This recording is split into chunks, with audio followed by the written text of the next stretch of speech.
ఏపీలో రాజకీయాలు కొత్త టర్న్ తీసుకుంటున్నాయి.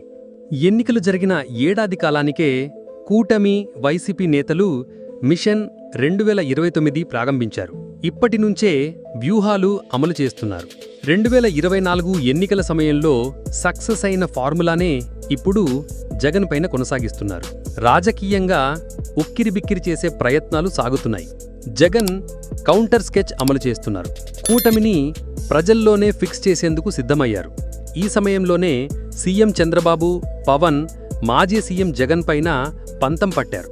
మరి ఢిల్లీ మూడేంటి? వ్యూహాత్మకంగా 2024లో అధికారంలోకి వచ్చిన నాటి నుంచి చంద్రబాబు, పవన్ 2029 ఎన్నికల గురించి పదే పదే ప్రస్తావన చేస్తున్నారు. పవన్ తాజాగా కూటమి పాలన ఏడాది సభలోనూ వైసీపీ అధికారంలోకి వచ్చే అవకాశం లేదని చెప్పుకొచ్చారు. 15-20 ఏళ్ల వరకు కూటమి అధికారంలోనే ఉంటుందని ధీమా వ్యక్తం చేశారు. ఇక సీఎం చంద్రబాబు ఇప్పటికే చెప్పిన విధంగానే మరోసారి తాజాగా ఫిక్కీ సదస్సులో గత జగన్ ప్రభుత్వ పాలనలో పెట్టుబడిదారులకు చేదు అనుభవాలు ఎదురయ్యాయి. మళ్లీ ఆ భూతం అధికారంలోకి వస్తే మా పరిస్థితి ఏంటి అని కొందరు పారిశ్రామికవేత్తలు అడుగుతున్నారు. అలా జరగదు, భయం వద్దు, ఆ భూతం మళ్లీ రాదు. దానికి నాదీ హామీ. నేను ఈసారి ఎమరుపాటుగా లేను, ఈ ప్రభుత్వమే కొనసాగేలా అన్ని రకాల జాగ్రత్తలు తీసుకుంటున్నాను అంటూ చేసిన వ్యాఖ్యలు చర్చగా మారాయి. మిషన్ 2029 చంద్రబాబు, పవన్ ఇద్దరూ కూటమిగా కొనసాగి తిరిగి 2029లో అధికారంలోకి రావాలనేది వారి లక్ష్యం.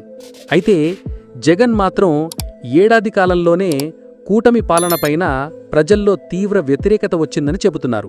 కూటమి హామీల విస్మరణపైన తమ పార్టీ నేతలను ప్రజల్లోకి వెళ్లేలా కొత్త కార్యాచరణ ఫిక్స్ చేశారు. ఇటు పలువురు కూటమి ఎమ్మెల్యేలపైన పెద్ద ఎత్తున వ్యతిరేకత ఉన్నట్లుగా సర్వే సంస్థలు చెబుతున్నాయి. పవన్ ఎన్నికల సమయంలో చూపించిన దూకుడు, సమస్యల ప్రస్తావన చెయ్యకపోవటంపైన చర్చ జరుగుతోంది. అయితే జగన్ పైన చంద్రబాబు, పవన్ చూపించిన దూకుడు అటు బీజేపీ నుంచి మాత్రం కనిపించడం లేదు. జగన్ పైన నిత్యం టార్గెట్ చేస్తే కొనసాగుతున్న ప్రచారంపైన భిన్నాభిప్రాయాలు ఉన్నాయి. జగన్ నిలబడేనా? జగన్ తనకు, తన పార్టీకి పోరాటాలు కొత్త కావని చెబుతున్నారు. అయితే జగన్ 2024 ఎన్నికల సమయంలో కూటమి నేతలు చేసిన ప్రచారం తిప్పికొట్టడంలో విఫలమయ్యారు. ఇప్పుడు కూటమి నేతలు జగన్ను లక్ష్యంగా చేసుకుంటున్నారు. జగన్ కారణంగా రాష్ట్రం నష్టపోయిందని చెబుతూ తిరిగి అధికారంలోకి వస్తే ఇక రాష్ట్రానికి కష్టాలు తప్పవనే సంకేతాలు ఇస్తున్నారు.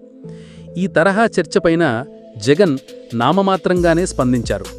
జగన్ అమలు చేసిన పథకాలనే కూటమి అమలు చేయటం ద్వారా వైసీపీ సంక్షేమ ఓట్ బ్యాంకు పైన ఫోకస్ చేసింది. జగన్ 40% ఓటింగ్ ఎంత మేర కూటమి వైపు టర్న్ అవుతుందనేది కీలకం. జగన్ జనంలోకి వెళ్లటం ద్వారా పరిస్థితుల్లో మార్పులు వస్తాయని వైసీపీ నేతలు భావిస్తున్నారు. దీంతో 2029 లక్ష్యంగా చంద్రబాబు, పవన్ పంతం, అటు బీజేపీ అడుగులు, ఇటు జగన్ ఎలా ఎదుర్కొంటారనేది రాజకీయంగా ఉత్కంఠ పెంచుతోంది.